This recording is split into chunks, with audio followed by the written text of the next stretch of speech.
extrêmement importante et intéressante. Nous avons le plaisir et l'immense honneur de recevoir notre principal Keynote Speaker, qui est M. Serge Stroobants, directeur Europe and the MENA Region Institute for Economic and Peace, qui va nous faire une présentation que je suis sûr et certain serait extrêmement intéressante et qui va attiser notre curiosité et surtout le débat au niveau de notre session, et qui va se focaliser sur la présentation de l'index Global Peace Index. Et je suis sûr et certain que ça va être le Global Peace Index 2021. Sure.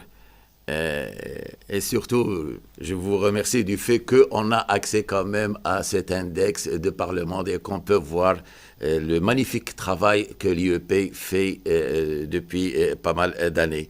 Comme nous avons l'honneur et l'immense plaisir aussi de recevoir nos discutants, les intervenants, Madame Annika Hilding Norberg, alors, laissez-moi pour ne pas faire d'effort, Head of Peace Operations and Peacebuilding, Geneva Center for Security Policy. Bonjour madame, c'est toujours un honneur de vous avoir parmi nous. Et bien sûr, on a l'honneur aussi de recevoir monsieur Yonas Adaye, Adeto, Director of Institute for Peace and Security Studies, IPSS, notre partenaire avec lequel on a beaucoup de relations. C'est toujours un immense plaisir de vous recevoir, monsieur. Et bien sûr, monsieur Jalal Abdellatif, que je ne pourrais pas présenter plus, Senior Social Policy Advisor, Gender and Poverty Social Policy Division Unica, que c'est un des grands habitués de nos manifestations au Policy Center for the United South. Madame, messieurs, soyez le bienvenu chez nous et je donnerai tout de suite la parole à monsieur Serge Stroobants qui a une présentation assez intéressante qu'il va nous faire. Par la suite, je vous donnerai la parole au suivant, soit je vais vous poser des questions ou bien je vais vous demander de faire un tour de table juste pour avoir vos idées concernant la présentation de monsieur Serge et par la suite, on va essayer de débattre un peu des questions soulevées par le conférencier et bien sûr qui sont en liaison avec vos domaines de compétences. Donc j'aimerais bien que ça soit une session de brainstorming, une session d'échange. Donc feel free si vous voulez intervenir et j'espère que ça va être une session d'amitié et d'échange bénéfique pour nous tous. Merci beaucoup pour votre attention. Donc sans trop tarder, je pense que j'ai trop pris la parole. Donc je donne la parole directement à monsieur le directeur Serge Stroobants. La parole est à vous, monsieur Serge.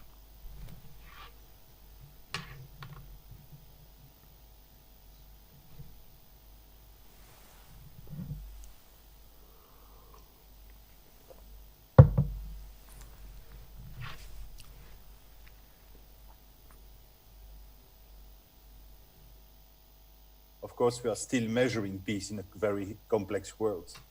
Well, the Institute for Economics and Peace is a think tank, not-for-profit, independent. What we do is we measure and quantify peace and the economic, social, and governance benefits that come along with a more peaceful situation. So what we do is identify the key drivers of peace.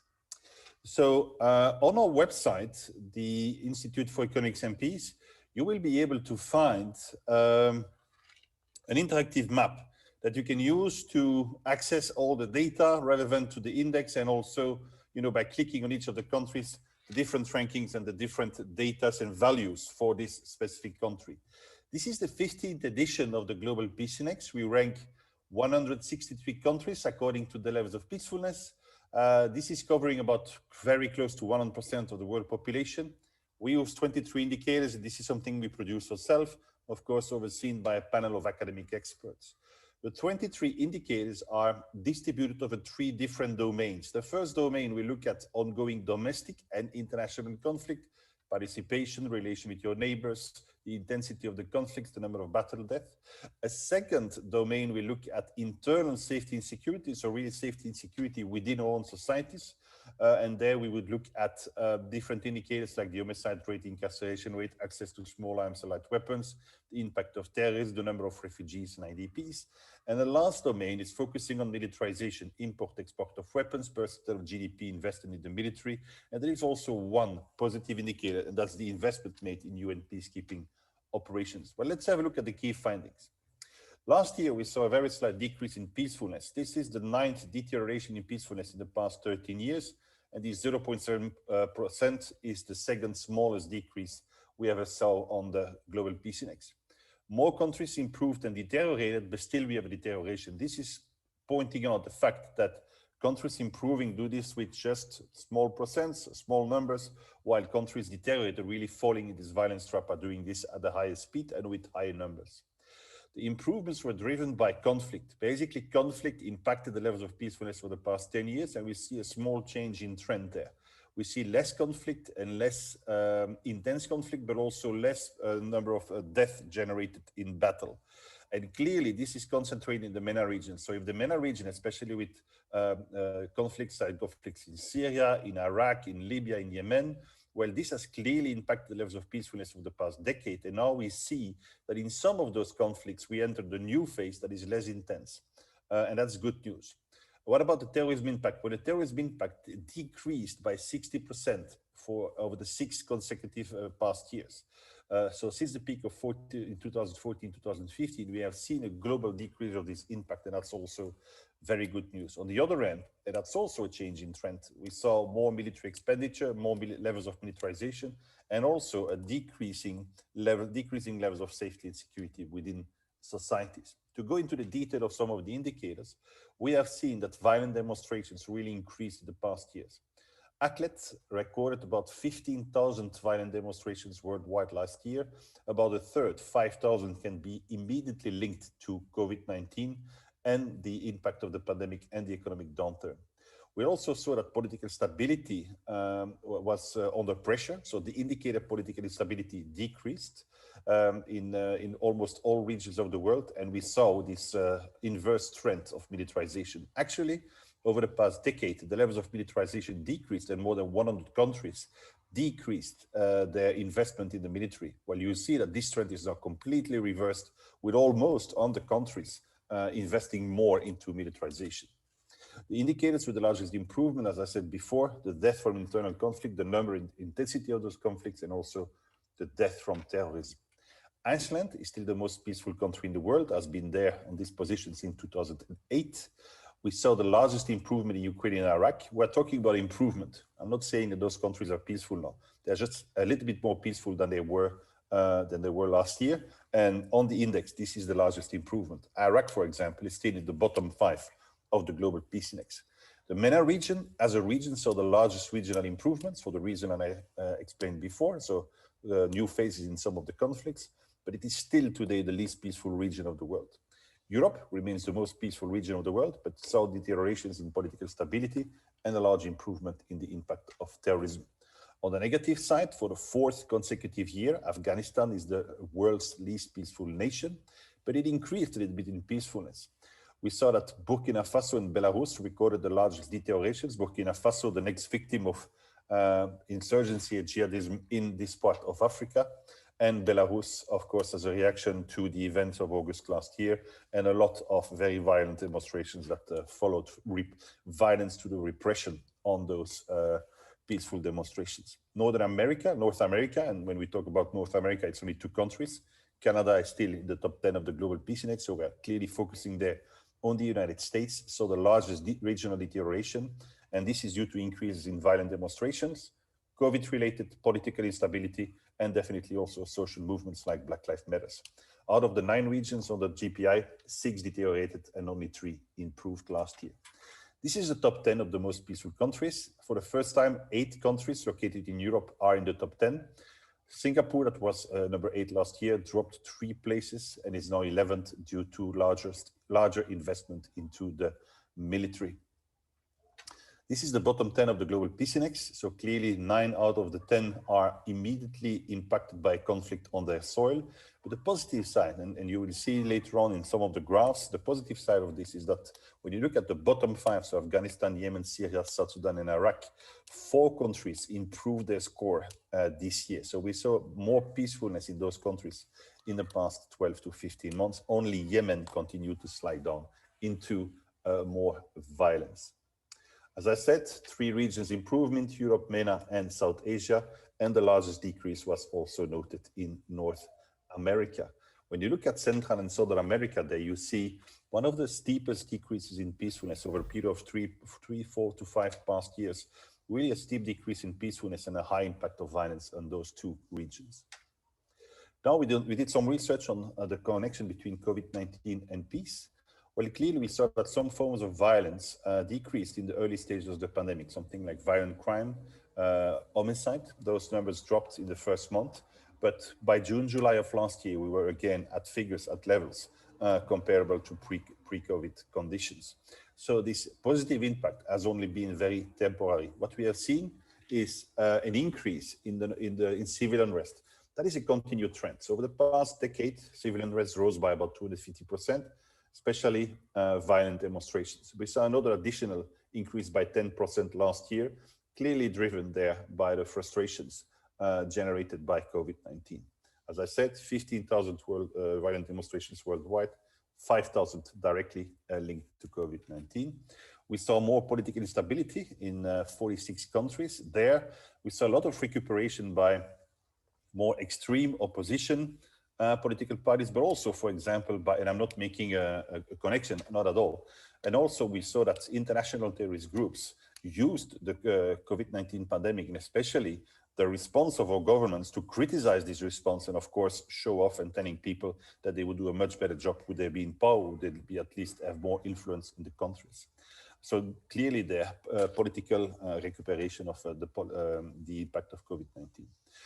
What about the long-term impact? Well, we expect to see higher numbers on homicide rates, violent crime, and also suicide. And if the economic downturn continues to impact for a longer period of time, we also see that the likelihood of future civil unrest will increase. And basically, we will see that this trend will continue to happen. Now, if you open the time window to about a decade to 12 years, there again, we see more countries improving than decreasing. But we still see a decrease of 2% in peacefulness. And this graph is really showing you this difference between the potential increase in peacefulness and the larger drops in peacefulness and the larger decrease into violence. As I said, 9 of the 13 past years were deteriorations, and an overall deterioration of about 2% in the level of peacefulness. This was over the past decade generated by increased ongoing conflict, balanced by a lower level of militarization. And as you can see, the past year, these 2 trends are now inversing. What we have also seen is a widening gap between the most and the least peaceful countries in the world, even though in the last year we have seen, and that is clearly fueled by these 4 countries in the bottom 5 becoming more peaceful, while you see this a little bit inversed trend on the red line for the least peaceful, but still we have a very wide gap and a widening gap between the least and the most peaceful countries in the world. If we go into the details of the 3 different domains, what about safety and security? So that's inside our own societies. We see that a high number of violent demonstrations. We also see over the past decade a double number of IDPs and refugees, with kind of a plateau now in the last year. Only is maybe not the right term, evolving from 80 million worldwide to 84 million worldwide, but over a period of 10 years, really going from 40 million, or a bit less than 40 million, up to 84 million today. And also another now a positive trend is the homicide rates that kept on falling. When you look at the ongoing conflict, well, clearly lower number and lower intensity. I spoke about this, and also lower number of battle deaths. So that's very good news. And when you look at the militarization, there you clearly see in all these 3 indicators a change in trend over the past year. So a higher rate of armed force personnel compared to the population, renewed investments in the military, and also more import and export of weapons. For every global peace index, we also give you an estimation of the economic value of peace, or basically the economic impact of violence. This has been very conservatively estimated at 15 trillion US dollar last year. So it's about 11.6% of the world GDP. So just imagine what you could do if you would decrease this amount by 1 or 10%. For example, 1% of this amount represented the total global budget for development, so overseas development aid. And the distribution is also very remarkable, because you can see that about 75 to 80% of the investment that is made or the impact of violence is related to violence containment. So about 43% on military expenditure. And remember, this is growing. About 31% in internal security. And remember, this domain of indicators is also decreasing. So we might see a larger investment also there. And that's a growing percentage also, private military and security companies, about 8%. So only between 20 and 25% is linked to a direct impact, a direct form of violence, such as suicide, homicide, violent crime, and conflict. So clearly, maybe you should have another approach to the world. Instead of continuing investing in violence containment, maybe you should avoid violence in the first place. This year, for the first time, we collaborated with the Lloyds Foundation in London, and we worked on a world poll on perceptions of risk and perception of violence. Well, we can see that 75% of the people feel as safe today as they felt 5 years ago. So this is, of course, showing that there is not really a decrease in the perception or decrease in the perception of violence, but clearly also no improvement. We saw a small gender difference in the perception, so 5% more women felt the impact of violence, or at least the perception of violence. And we see that 60% of the people globally worried about sustaining serious harm from violent crime. So they really see this as a high risk. And actually, worldwide, violence, crime, and terrorism is seen as a second potential risk to safety and security, just after road-related incidents. Health issue is coming third and is growing because a lot of the figures that we are using are still pre-COVID or pre-pandemic figures. So health issues might drop into the second place in the next edition. Well, we asked 4 questions. We first asked questions about the fear of violence. So how many of the people we interrogated are very worried about violence? And you clearly see there a country like Brazil, for example, heading this ranking with 83%. But when you ask the persons, then another question is about, did you already experience violence in the past 2 years? Or do you know someone who experienced violence in the past 2 years? Well, there you see that the number of the countries are completely different. And unfortunately, the 5 countries at the top of this ranking for these questions are countries coming from sub-Saharan Africa. And there, for example, a country like Brazil would only record between 30 and 40% of the answers. So a clear discrepancy between the perception of violence and the existence of violence, or the impact of violence in some of the countries. The other set of questions that we asked was about the feeling of safety, so the difference with 5 years ago, but also the perception of if violence was the greatest risk to their own safety and security. And then clearly there, you see a country like Afghanistan topping, and then other countries with a perception would be really high. So that's the end of my presentation. So if you want to follow the Institute for Economics and Peace online, it is possible on all sorts of social media, but you can definitely access all our resources, all our research, free in open source online on our website, Vision of Humanity. Thank you very much. I stopped sharing my screen and I'm looking forward to the discussion.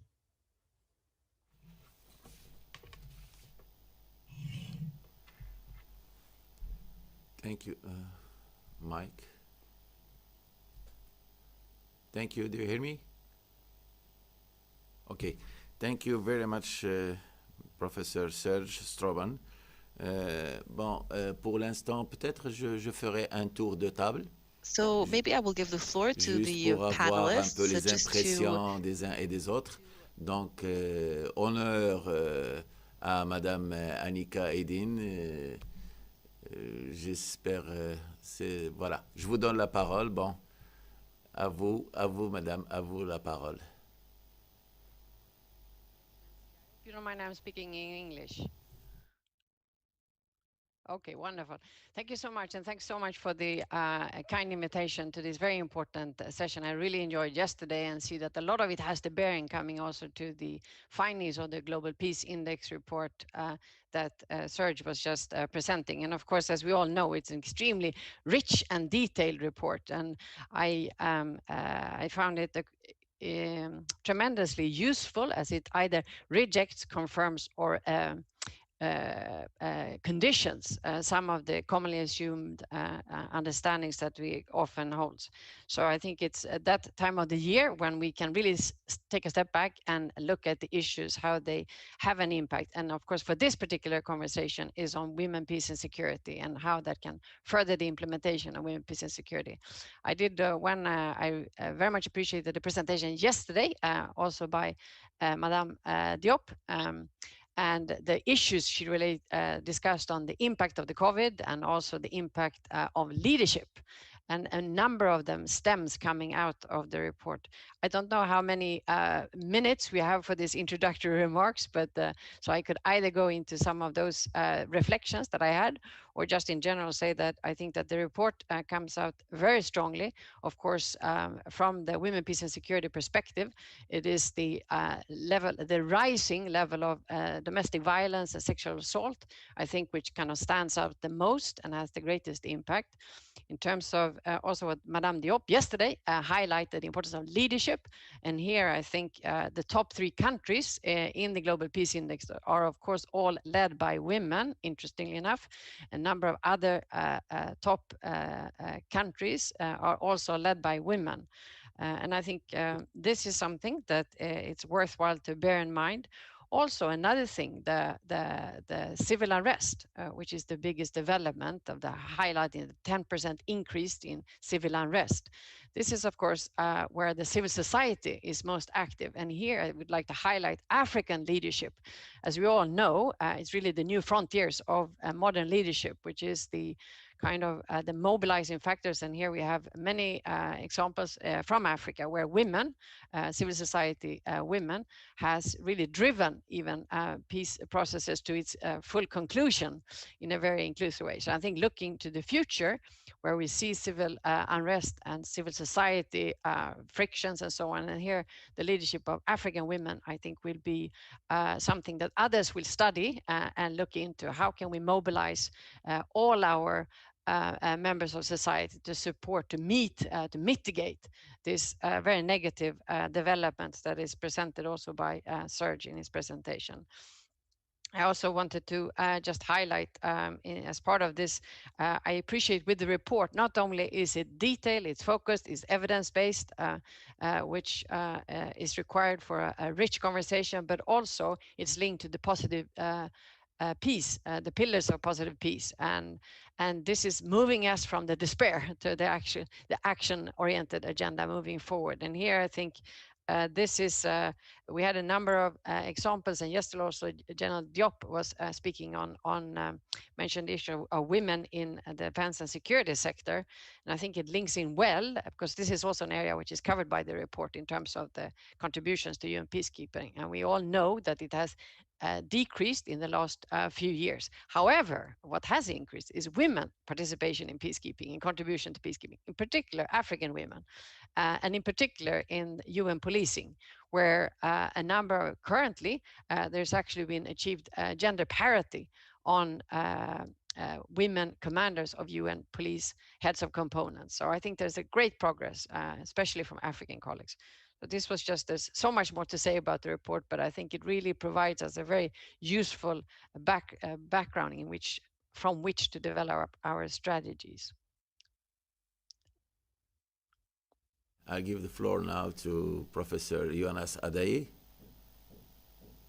You have the floor, sir. Thank you very much indeed for the opportunity and for this fascinating presentation, to be honest. And I'm delighted to be partnered with IEP as well. African Branch came to my office and we were discussing far and wide how it could possibly contribute to transform this sub-Saharan African continent, particularly where the basic source of security or peace threat being basic, such as road-related area. That's really important. It comes down to our everyday life, rather than talking about nuclear bombs or something else. But here and now, it definitely touches basis. So I'm absolutely touched by the very reporting of the philosophy of peace or security, that it's indivisible. You can't simply separate this type of peace is important, that type of security is important, rather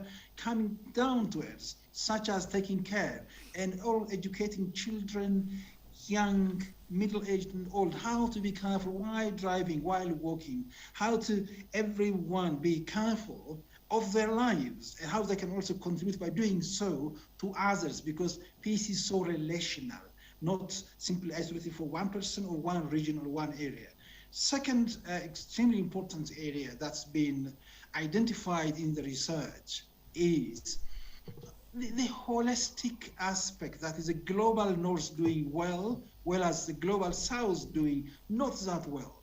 You can see both, almost in some cases, in the perception aspect, as well as in activities, in the realities aspect, most sub-Saharan African being topping on those dangerous areas, but also Iceland and others being on the top of the peace areas. You can see the link. At the same time, we may just come back to this slogan that we adopted in COVID era, that is, no one can be safe until everyone is safe.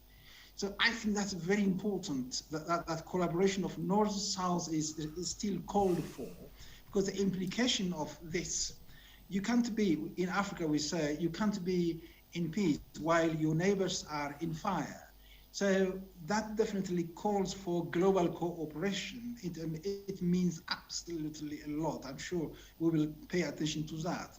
The third area, the victims in violence, just as geographically isolated as Global South has been already identified, gender-wise also, females being #1 victims, not only in war, even in the family, in this domestic violence, in organized crimes, in civil wars, on those 6-7 specific criteria mentioned time and again, the females come to forefront as victims, not as perpetrators. So this definitely, again, gets across a huge message to the global community that girls' education, women education, and their empowerment is very significant if we mean to save $14.96 US, that trillion US dollars. If you are to save that much amount, then let's spend more on women and on girls' education and their empowerment, so that we can have holistic peace. Because we say from the very outset, peace is indivisible. We don't say this is Iceland's peace, this is Ethiopia's peace. Because whatever affects Ethiopia here, Horn of Africa here, Sub-Saharan Africa here, affects the global north as well, through migration, through different means. I'm sure you are well aware of it. As COVID once happened in China's area, just in specific local point, military spreading across the world. The same is true peace and security issues. So I think this IAP report has so many embedded values in its report. It's more than simply institutes of economy and peace, but it goes to whole, personality, humanity as well. So I think the findings have got this resounding and far-reaching implication for overall peace and security of our globe. And I think I should stop there and then come back if there are some other points, if I am needed there. Thank you so very much indeed. Thank you, Professor Yonas Adaye, Adeto. And the floor is yours, Professor Jalal Abdul Latif.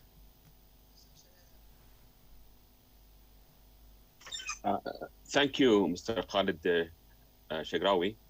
Can you hear me well? Yeah. Yes, I'd like to thank you thank the Policy Center for inviting me. And I'd like to thank them on behalf of ECA, the UN ECA, which also we are a partner with the South Global, the Policy Center for Global South.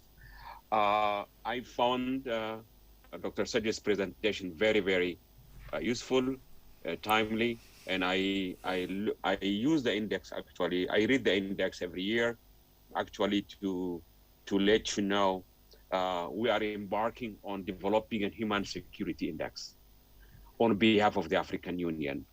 So UNECA is a secretariat or technical arm to help the African Union understand, use human security index as a tool for policy uptake and also for we're not about talking about ranking and scoring, but basically to help member states. Why I'm mentioning this is because I want to admit that we extensively use the peace index, and I found it very useful, but also the methodology is very solid, and we like the methodology. We are actually emulating. So our index will be coming up next year. So we'd like to just officially say we'll be happy to also collaborate with you. And then on a specific issue related to the report, I have a couple of questions. Are you capturing the level of, when you say internal insecurity, does it include insurgency or guerrilla warfare, or and how do you describe that?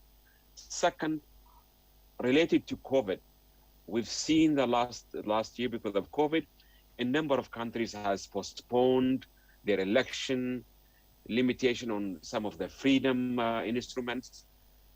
Were you able to capture these issues related to COVID? Third, related to internal displacement. To what extent? That I admit I have not gone through the whole detail of the book, read the book, but I just want to generally ask level of internal displacement. And then it will be very useful to look at this now to do regional aggregation.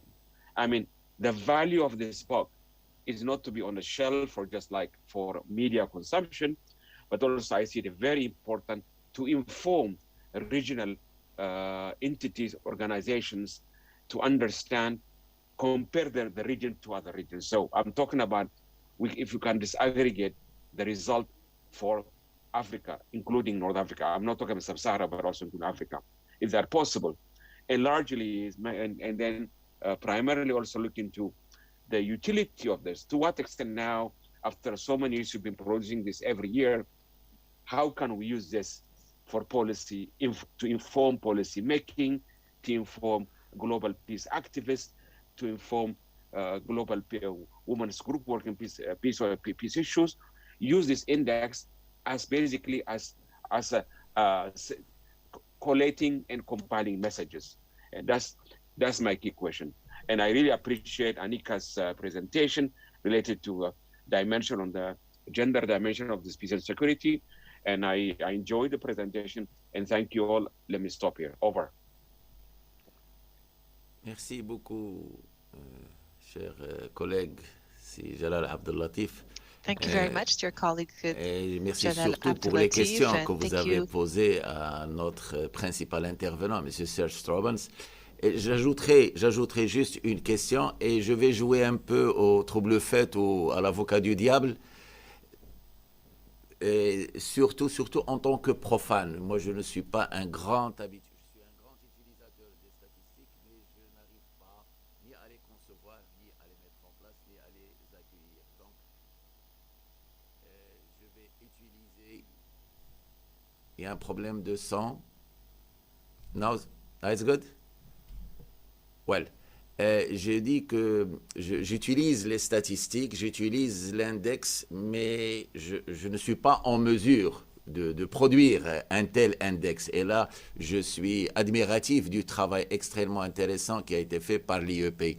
Mais je poserai la question suivante, parce que les mécanismes mis en place par l'index, les questions posées, les modèles de calcul et d'analyse statistique sont assez globaux, assez universels. Je me pose la question, pour certaines spécificités du continent africain, et surtout quand je vois cette question extrêmement intéressante que M. Serge a bien voulu nous montrer concernant l'écart entre le sentiment et la réalité vis-à-vis de la question de la violence et principalement du cas brésilien. Et je me pose la question, si ces questions, effectivement, qui sont assez globaux, seraient bien adaptées au contexte africain extrêmement diversifié, d'Afrique du Nord en Afrique du Sud, d'Afrique de l'Est à l'Afrique de l'Ouest, à l'Afrique centrale.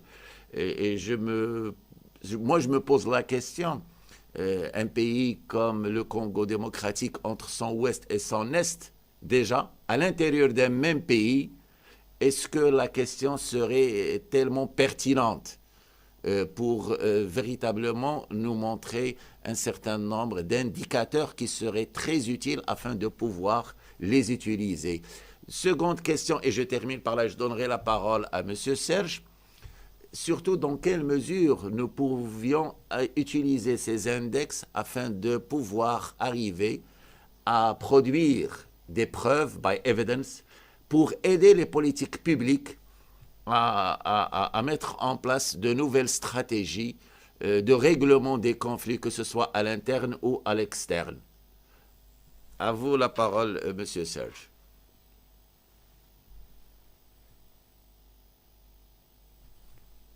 For your kind words towards the Institute for Economics and Peace, and thank you very much for your very interesting questions.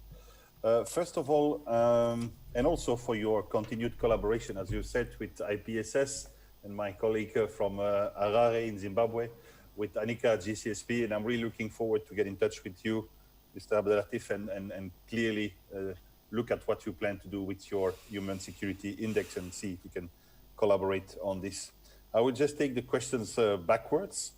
So first of all, yeah, how to use the indexes. I think that's the, you know, we are producing those indexes for different types of audience. So we also bring them in a language and in a way that is accessible to the general audience. So a general audience can definitely read and understand our indexes and take out of it what is really interesting for them. But we also see a lot of activity at the academic level. So more than 6,000 books reference the Global Peace Index. It is used in thousands of courses. We have set up master's programs in which research of IEP is central. We are collaborating with UNITAR to also develop other master's programs, really focusing on the research of IEP. So this is clearly what we do. And then the third, and I would say also one of the very important group that we are addressing with the GPI are clearly these policy and decision makers. I mean, there is a clear reason why the regional office for Europe is in Brussels and the one in the United States, the Americas, is in New York City, close to the UN. It's because we want to establish this collaboration and also provide the international organizations, but also governments with, I would say, this evidence-based, auditable approach and research. That's what we do. Now about this regional aggregation or even the national sensitivities. Well, when we put together a global peace index or global terrorism index or ecological threat register, we rank countries. And of course, then we need to work with those national data and those data that are really validated and also renewed and renewed validation every year on a yearly basis. So this is data that we can, of course, manage and that we can access. What we also do for specific countries, and clearly the best example for this is the Mexico Peace Index. We also produce national indexes where we would concentrate on peace, internal peace and security. So for the 8th year in a row now, we have produced the Mexico Peace Index that is looking at levels of peacefulness, that looking at both negative and positive peace, and that is ranking the 32 Mexican states according to the levels of peacefulness. We are trying to engage also with the Afghan government to produce an Afghan Peace Index. And this is something that could be done wherever in the world, either by region or for a nation. And we can even go down to the level of the cities, given the availability of major cities, giving the availability of data. Yeah, that's it. So the number of IDPs and refugees, this is an indicator, and we use UN data that are produced at that level. What we have also seen is that, and especially when we quantify the cost of violence or the economic impact of violence, we have also seen that there is a huge cost associated with the management of these IDPs and refugees. And we have also seen that a lot of those movements are generated by natural disasters, of course, reinforced by climate change, and conflict. Now, we spoke about insurgency and guerrilla. Well, I would say that this is something that we're going to capture on the data for internal conflict. So the intensity of internal conflict, this is where we would manage insurgency and guerrilla, and maybe not so much in the domain that is related to safety and security within societies. About COVID-19, well, there I would definitely relate to positive peace.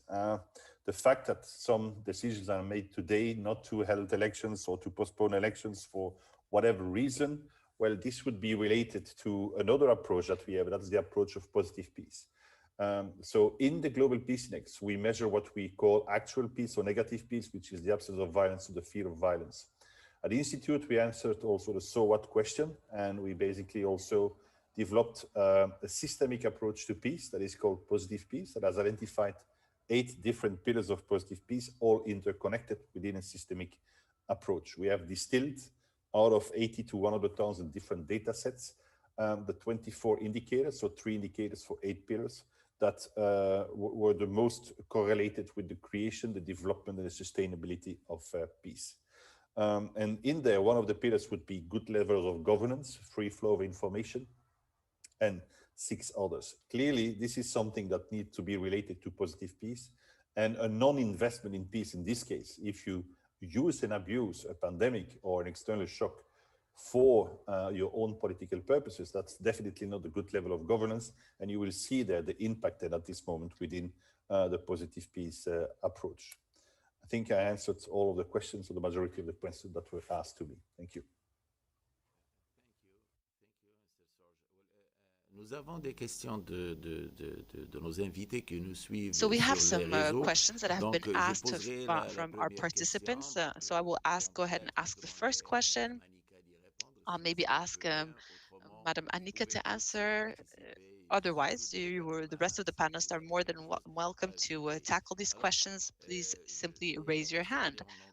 So the question is written in English, so I will please ask you to excuse me for my pronunciation. Human security priorities dominate the global narrative.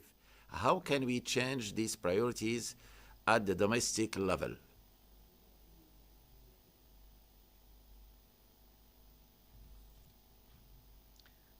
Thank you so much.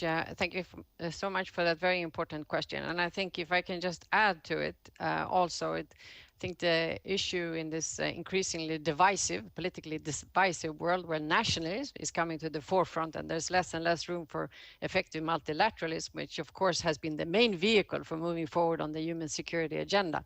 So I think this is a very, very important question that you're raising, and one in which that we need to address at all levels and in all configurations, whether it's governmental or national civil society, the ones that I mentioned where Africa is particularly strong, and so on. So I think this has been identified as a key aspect. And I think maybe one of the ways is that seeking to unpack and unravel. And now I'm going to come back to the excellent report that we're talking about, and also, of course, to strengthen the women, peace and security agenda as part of it.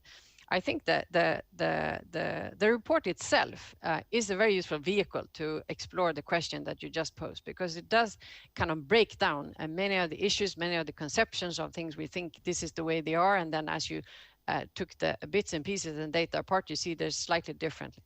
I would, and just I'll make a couple, if I may, Chairman, a couple of observations. It links back also to Ambassador Adaye's comment about the different countries and different perspective, that we're not safe if not everybody is safe. And if I can add to my comment on the 3 top countries on the peace index, which is the Iceland, New Zealand, and Denmark. I also mentioned there were some other countries which have a lot of women, and they are fairly peaceful. But I can then mention my own country, Sweden, and also United States, for instance. We tend to have a fairly strong gender agenda, but neither of us have ever had a female head of government.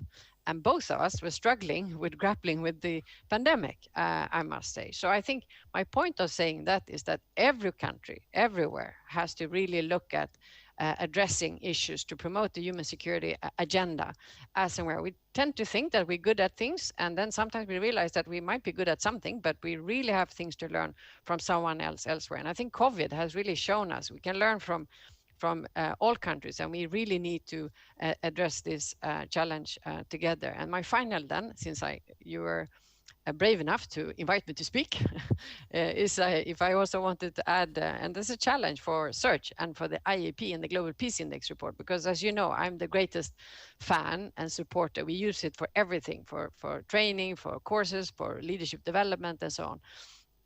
One of the things that I think could be a great development for next year is to possibly increase a little bit the sex, the gender disaggregate data, because there's a lot of things that we can tease out of the report. But I think, especially with the power of statistics, that we can get even more information out of it if adding that lens. It's already there, but even in further so. I think that could really help moving the human security, which of course is inclusive security, which is men and women, everyone working for not only the women, peace and security agenda, but we also have half the planet, the youth, Security Council Resolution 2250, which is the future. And by the way, which probably most of them are living in Africa.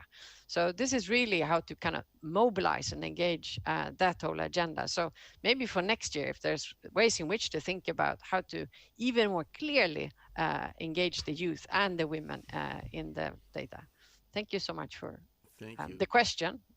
Thank you so much. Thank you so much. Yes, Professor Yonas, Adaye.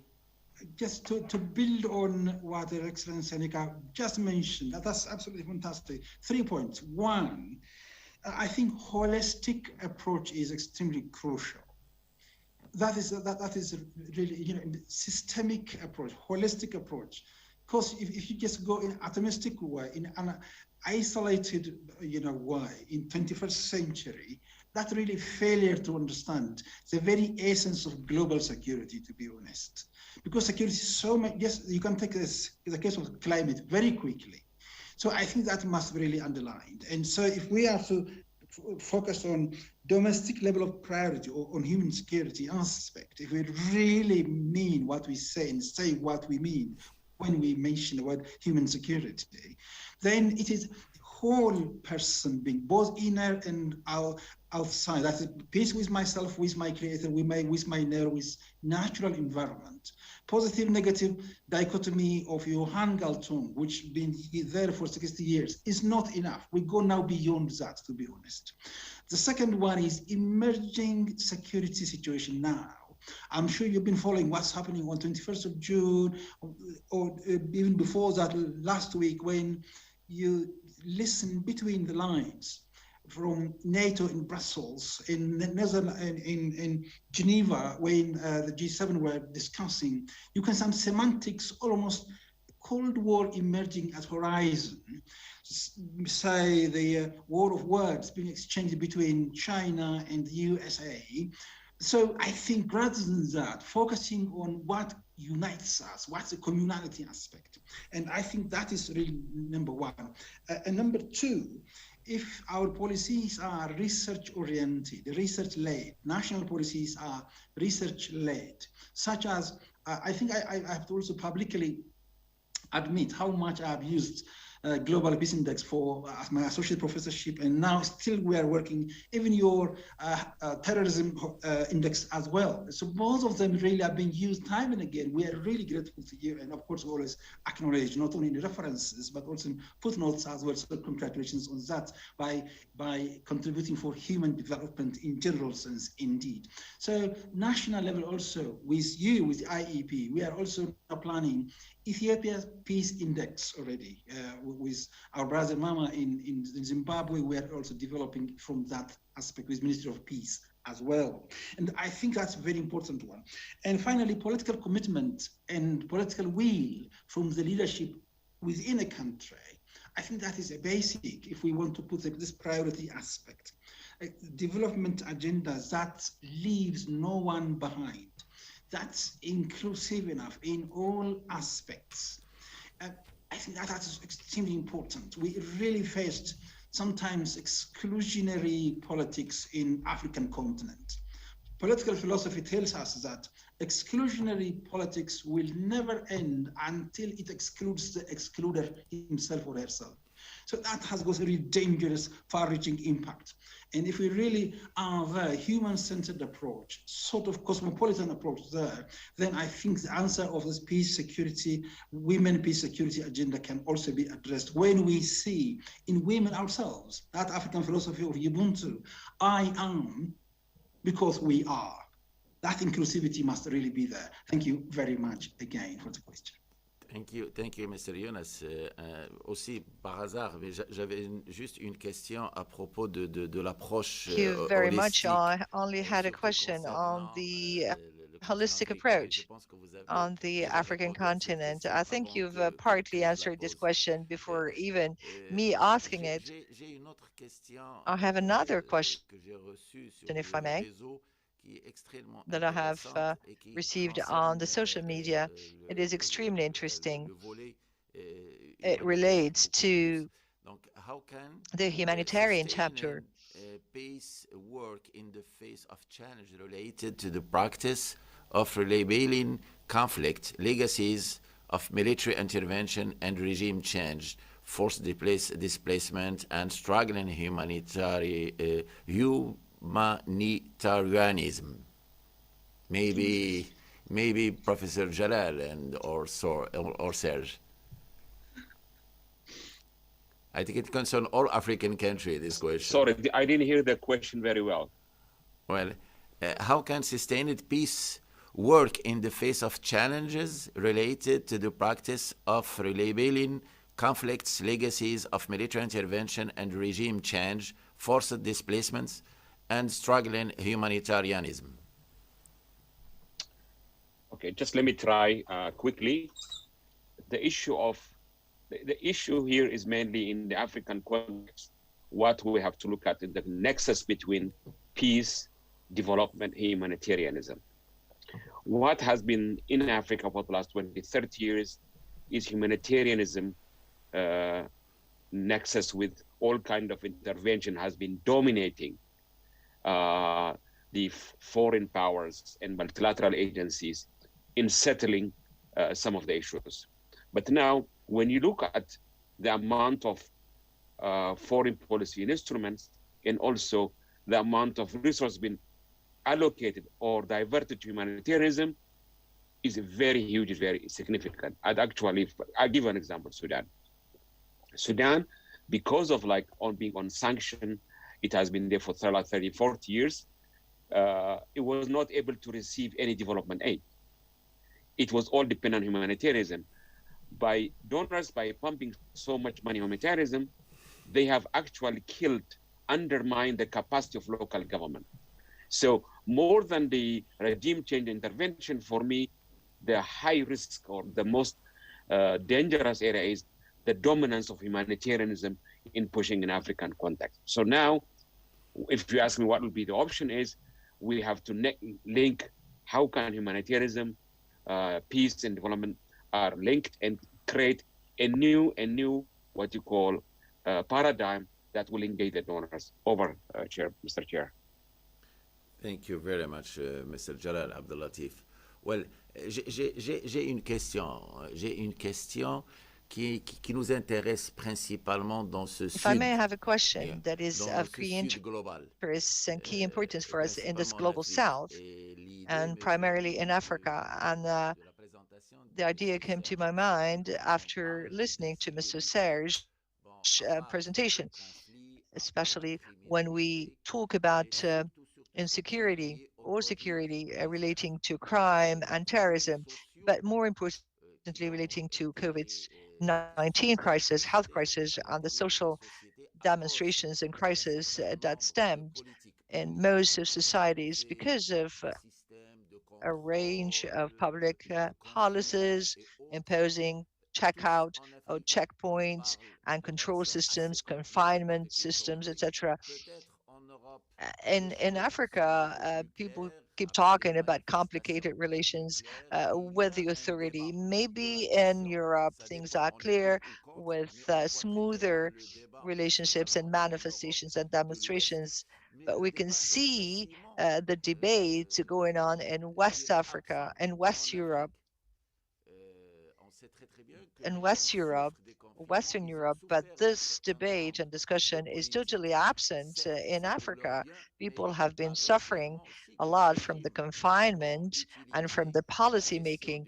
Of course, this was made for their sake, but a lot of regimes used and misused the COVID crisis to increase their control and limitations of public freedoms and public spaces. So on the one hand, you have the relationship between the state and society and the use of security questions and issues and limitations through COVID health crisis. The second thing is of a social nature. I do not know whether we are able on the African continent to have indicators on the impact of COVID, impact of confinement, and impact of the virtual world in the social and psychological crisis within the African societies, namely among youth that used to use the public spaces to take a breath and to feel free. And on a second level, women, both active women or working women or women, housewives taking care of their families. Because in our cultures, of course, not in all African cultures, but in some cultures, many women who used to be already confined in very small domestic spaces. And with COVID, situations have become extremely more difficult. So how can we address this question and this relationship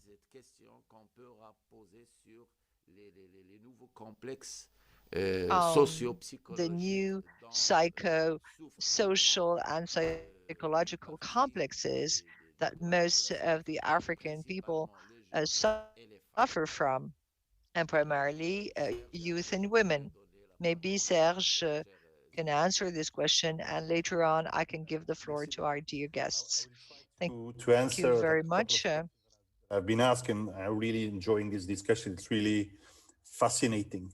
Um, when it comes to sustain peace and relate this to conflict and humanitarianism, I fully support the previous answer by Professor Abdelatif. I think this is not only in your region, it's not only in the African Union, but this is also now an evolution, I would say global evolution, and definitely also at the European Union, to see this triple helix between humanitarian development and the understanding of peace and security, of peace and conflict. So this triple helix is now on top of the agenda. And I think you're absolutely right to say that is the 60% of the humanitarian aid compared to the 40% in development. This is definitely something we need to change. We need to stop creating assisted economies and assisted governance, and we need to responsibilize the governments and the leadership into leading the citizens in a country into a better, more peaceful future. When it comes to the indicators about the impact of COVID-19, as I said, for most of them, it's too early to really identify clear trends. But what we can clearly already identify, and the figures went up, is clearly this specific type of violence that went up, or where the indicators decreased over the COVID period. So intraconjugal violence or domestic violence, clearly the impact there, although a high number of suicide. And I think the example that you gave about women in Africa, but also in other parts of the world, when women need to go to work, need to go and earn the money or work in the field, for example, to really sustain their own families, when this is taken away by some of the measures taken by governance about COVID, this is clearly impacting the level of security of women. So I would say, first in line to get the impact of COVID-19. The social problems. Well, this is something that we would see in our positive peace report, or positive peace indicators. We'll definitely, positive peace is looking at creating equal, just, and equitable and resilient society. So less resilient a society is, the more chances you have to see some socioeconomic grievances develop and turn into violence, or you would need violence to counter this. When you spoke about, this expression of those grievances, those frustrations, usually through demonstrations. Well, when you look at the past decade, Europe was the region that experienced the highest number of civil unrest, basically highest number of demonstration, but the lowest percentage in violence in those demonstrations, less than 35%. This percentage is completely different in other parts of the world, and specifically also in sub-Saharan Africa and in the MENA region, where you see high levels of violence in the demonstrations. But what you also see is that it is linked. So the level of the number of demonstrations and the violence within demonstrations is linked with the type of regime. So the more authoritarian the regime, the higher the chance to see violent explosions of violence against this regime also. I think we spoke about competition, in the new world, competition in international relations. Well, we are already seeing the change in trend in militarization, and the 4 countries with the highest increase there would be the US and China, not surprised, followed by Germany, that is going through modernization and increased budget for the militarization, but a lot of modernization also. Same thing is valid for South Korea, another hotspot, also going through, I would say, levels of modernization and refurbishment of their military. So we clearly see the first tendency, and this is a tendency that is going to continue to impact. I was glad to hear that national approaches. That's really something we're looking into at the Institute for Economics and Peace. I spoke about Mexico. You spoke about Ethiopia. We are trying to develop this also in Afghanistan. We already did some in Germany last year, in the UK, in the US, really looking at these internal developments. And finally, the last point I would like to address is, of course, this disaggregation of the data based on gender, but also based on youth. We're actually already doing this when it is available and when those data are valid and also recurrent on an annual basis. That's what we do. And that's something that we are also following up in some of the pillars of positive peace, being the acceptance of the rights of others, equitable distribution of resources, development of human capital, good relations with the neighbors. So we are following up this data, but definitely this is a trend, and we are going to take that into account, and we are already doing this. Thank you. Thank you, Mr. Serge. Maybe someone asked to. Quelqu'un a demandé à prendre. Yonas, no? Well. Yonas?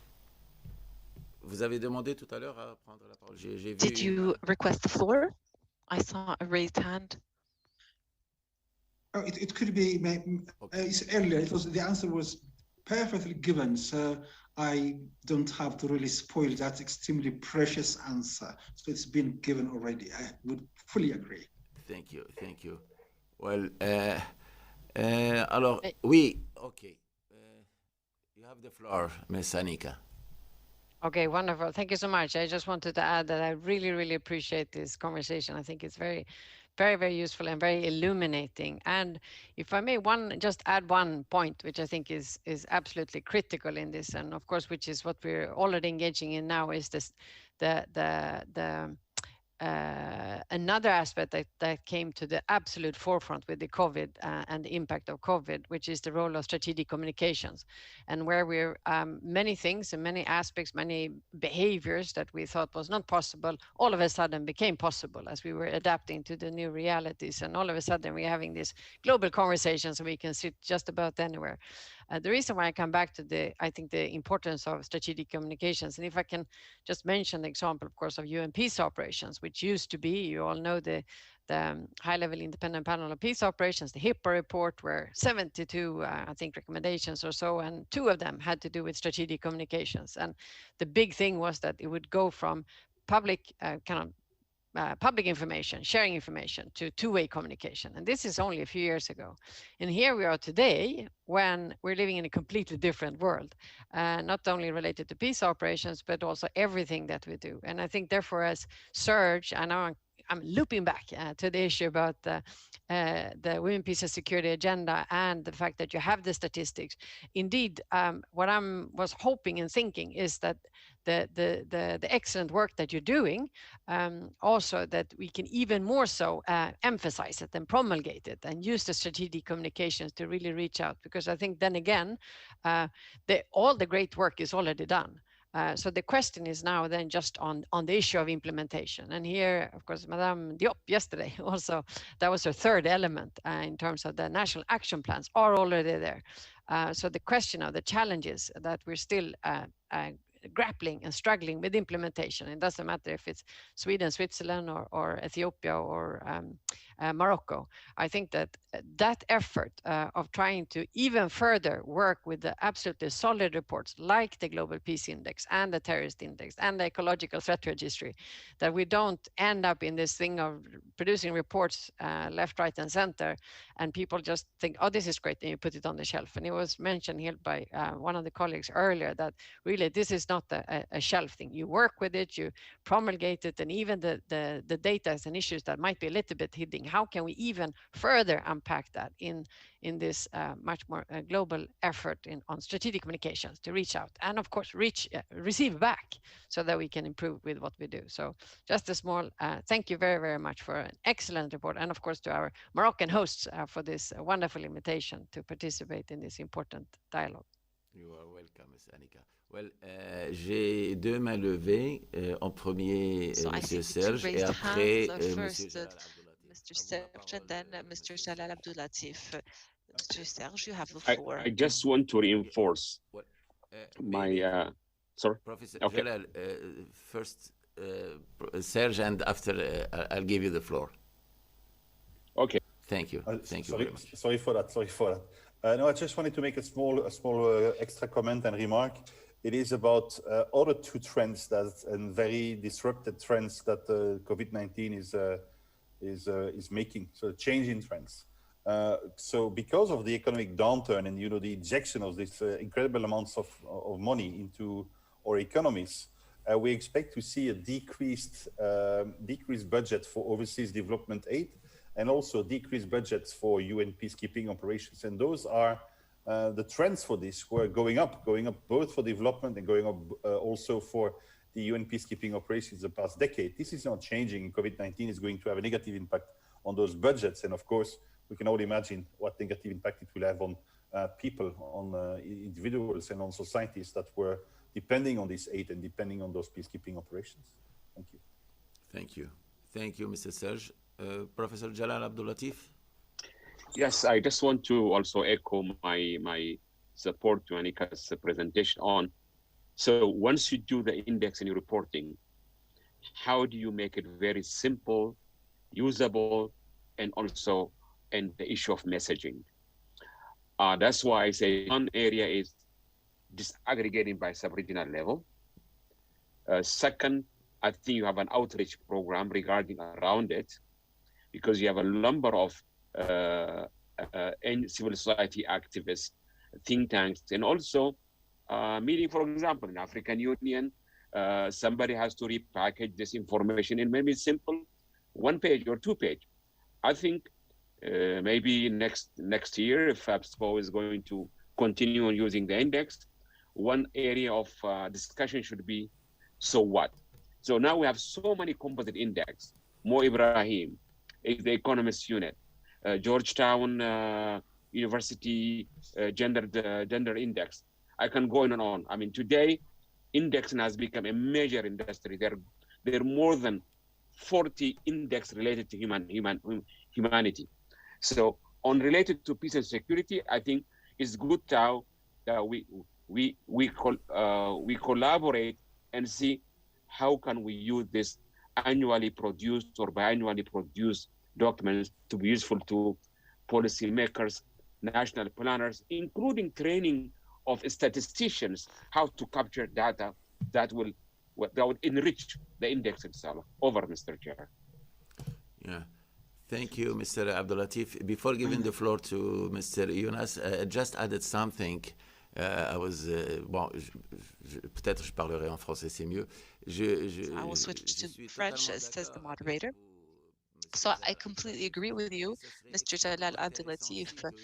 But it would be extremely interesting too for us as participants, as members of academia, as think tankers, to embrace this this incredible set of data. So we have our friends from IEP and others that have had the great pleasure of producing this incredible work that they provide us with. And so I think that it would also be interesting for us amongst ourselves, and maybe following the session, to envision a recommendation that could be prepared for APSACO, for example, for next year. We could leave one day or a session that would whose topic would be so what, following the findings of the Global Peace Index or different indexes. So I would like to make this proposal for the organizers, for us at the Policy Center, and for you, our partners. We could maybe organize a meeting or a brainstorming regarding this topic, and so to see what we can do, how we can proceed. So it's true that it's always interesting to have the data, to have the findings, but what's even more interesting is to be able to formulate recommendations that are based on these findings and these indexes. So now I'd like to give the floor to Professor Yonas Adaye. You have the floor, sir. I want to just make 2 points. One is like to thank you so very much indeed for bringing us together, engaging with these fine minds who really are working hard to make this planet a better place for human beings as well as the environment itself. You really deserve. The Policy Center of Morocco, thank you so very much indeed. Please keep the fire burning, as we always say. That's absolutely fantastic. Secondly, there was a key point I don't know how to address because it's my first time to meet here, either Excellency Annika or maybe formality, because I must be strategic in my communication, because I like to take up that extremely important point.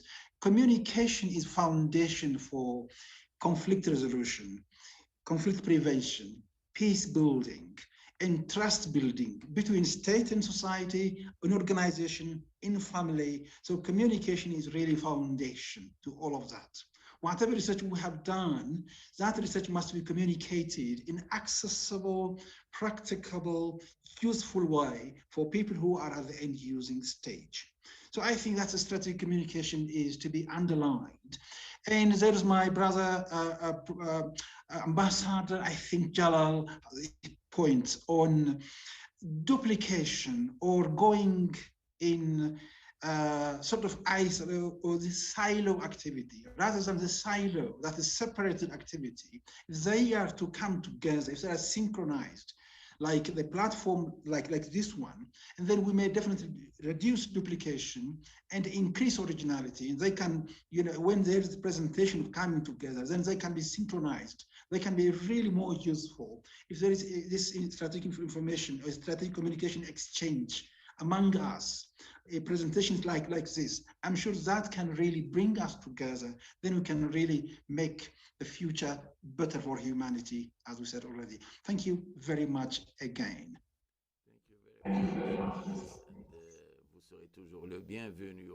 Thank you, Mr. Yonas. You'll always be more than welcome at the Policy Center, and we are delighted to have you collaborate with us, whether it is at the university or at the Policy Center.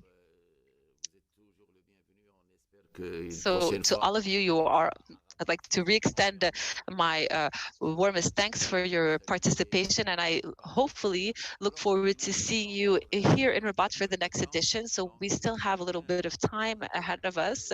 So I would like to take advantage of this time to give you the floor for some closing remarks, whether it is to formulate recommendations or make any proposals that could possibly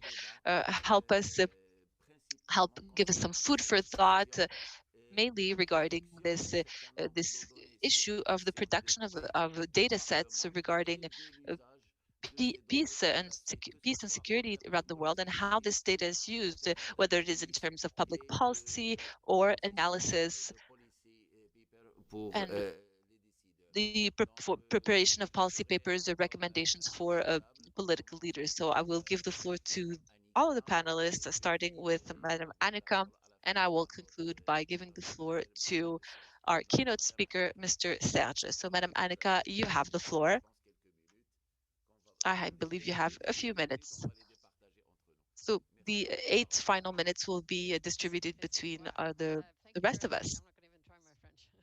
I do understand what you say, but I wanted to say, first of all, thank you so much again for the kind invitation to the Geneva Center for Security Policy for engaging in this dialogue. And of course, I have immensely benefited also from listening in on the other sessions yesterday and also today. And I was looking to, as I was working through the report produced by IAP and the findings of the Global Peace Index 2021, and reflecting on really how does one operationalize the implementation required, as Madame Diop mentioned yesterday. And then I thought that the identified topics for this conference, the overall conference, the prevention, the how to increase the role of women in security structures and defense ministries or defense sector. You're also focusing on peace operations, which is of course critical when African women are at the forefront, and also how to engage the women that have been involved in violent extremism or moving in that direction. It's still on the agenda, but I think those 4 areas is beautifully characterized, really responding to all the different issues that comes out of the report that pertains to the women, peace and security agenda. So I think already here there is a good roadmap forward based on the findings, the conversation that will continue. So I really want to thank again on behalf of the Geneva Center for Security Policy for having been involved in this really, really important conference. And of course, to continue the dialogue and learning and being able to tease out what's really the core aspects coming out of the Global Peace Index Report 2021. So thank you again very, very much for this. And I've very much appreciated the conversation with the fellow panelists who's also shedding new lights and new inspiration, new ideas that we can continue working with even as this session will close soon. So thank you very, very much. Merci, Annika. Peut-être Professeur Jalal Abdoulatif, Mr. Ambassador.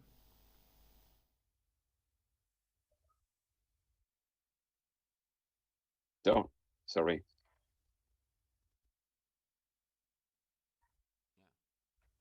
Yes, briefly, I have just two recommendations. One is now for Africa. I mean, I work for ECA, but also I'm a fellow with the Policy Center. I think if we can take advantage of globally available open source composite indexes and how to package the message, I think they need a level of cooperation. And it's, when you say cooperation, collaboration, say, look, the message from Europe. Let us say, pick 5 top indexes, see what are the messages. And then I suggest that we collaborate. We consider I don't want to impose, everybody's busy, but let's work on collaboration in the future. Second, a recommendation for the Policy Center. Next year, I think we should bring more indexes. Let's bring the 3 or 4 indexes and then zoom in. Yes, talk about global report, then also have a second session. What do they say on Africa?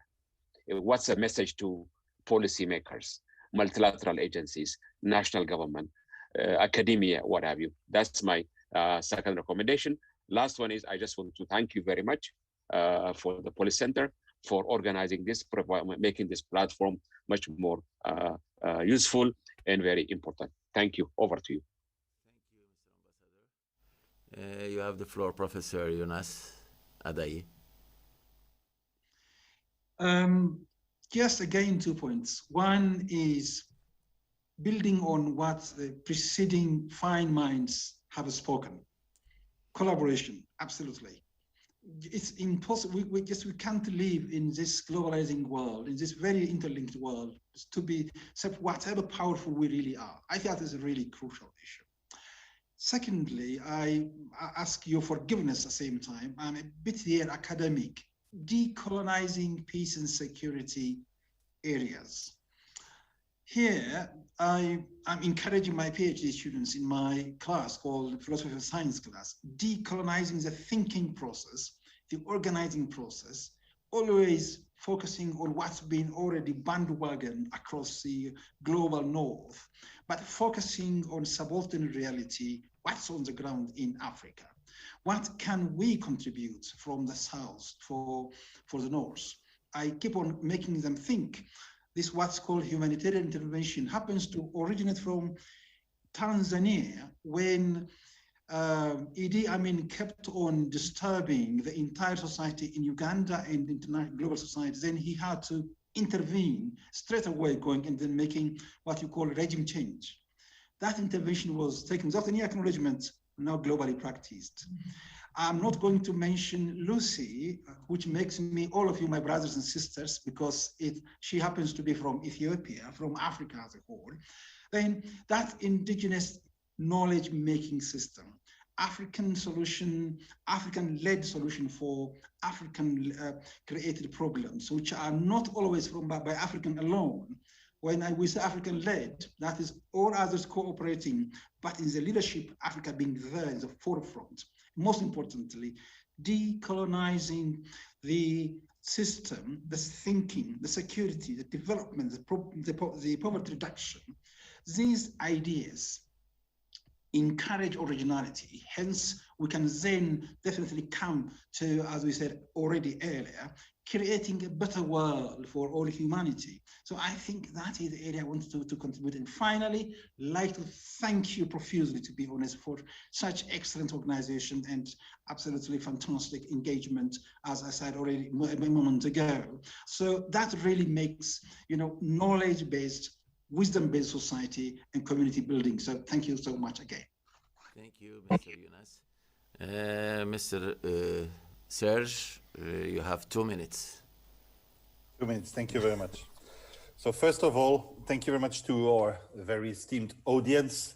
Much appreciated to the Policy Center of the New South for organizing this and giving IP the opportunity to participate, but also thank you to my fellow panelists from the Policy Center of the New South, the Geneva Center for Security Policy, the Institute for Peace Security Studies in Addis Ababa, and Annika for what I thought was an amazing discussion and an exchange of views. I think a few words, engagement with policy and decision makers, that's at the heart also of my work here in Brussels, or the work of the IP, is to advise and definitely support the work of international organizations and governments. Just to give you one example is the WTO on a program called Trade for Peace. When we look at this systemic interaction between trade development and peace, I would also like to thank you all for your feedback and your proposals to enhance and make our Global Peace Index even better. We're looking to a continued collaboration, and maybe 2 last things. First, a regional approach. When there is a regional approach in each of our indexes, and unfortunately the news is not always good when it comes to Africa.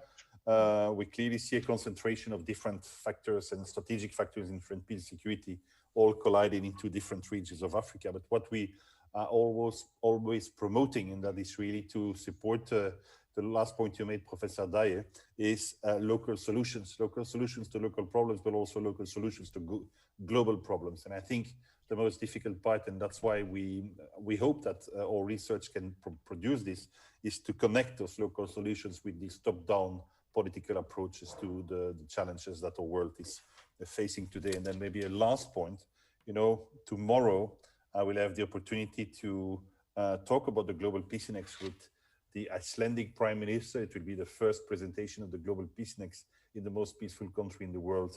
Well, when we engage with them, and the first thing I said was, congratulations, you're again #1, and it's all super. They said, yeah, but I mean, that's not a success. We are only ranked #6 on the Positive Peace Index. And there is so much more we can do to even make Iceland more peaceful. And I think that's the attitude that every country on the index should have. Thank you very much. Merci beaucoup, chers amis, si je peux me permettre. Merci beaucoup, madame, de nous avoir fait l'honneur. Thank you very much, dear friends. Thank you, madam, for having honored us with your presence and for representing this part of humanity, which is extremely forgotten sometimes.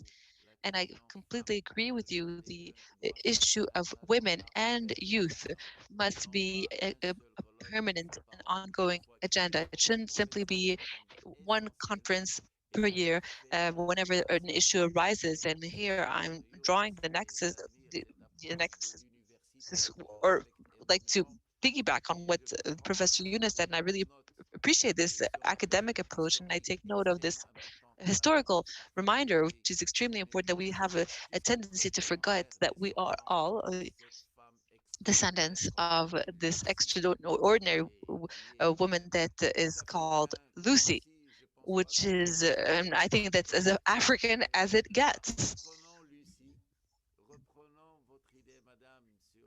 So let's get back to Lucy. Let's get back to your idea, Madam, on the gender issue, and also the so what, the so what issue that you brought up, Mr. Jalal, and everything else, also all the work that you do at IEP. I would like to thank you all for your contributions, and we take note of all of your recommendations at the Policy Center, and we look forward to the next meetings, whether it's APSACO or the Atlantic Dialogues or all the other events that are organized with you, our dear partners. And I'm sure that these recommendations will be taken note of, and we look forward to inviting you very soon to discuss them, and especially to be able to mainstream this knowledge and to help decision makers and help our populations to better understand other people's issues, our issues, and global issues. So I bid you farewell. Thank you very much for your participation and for your contributions. And I leave this session with Lucy in mind, especially since in Morocco in 2017, Lucy is the first humanoid, and she was everyone's grandmother. Please. And in 2017 in Morocco, we found there was the oldest Homo sapien sapien, and this was in west in Morocco. And so if we draw the link, we can not only I'm sure this will leave its mark on all of humanity. Thank you very much for this very pleasant session. Thank you very much, ladies and gentlemen. Thank you. Goodbye.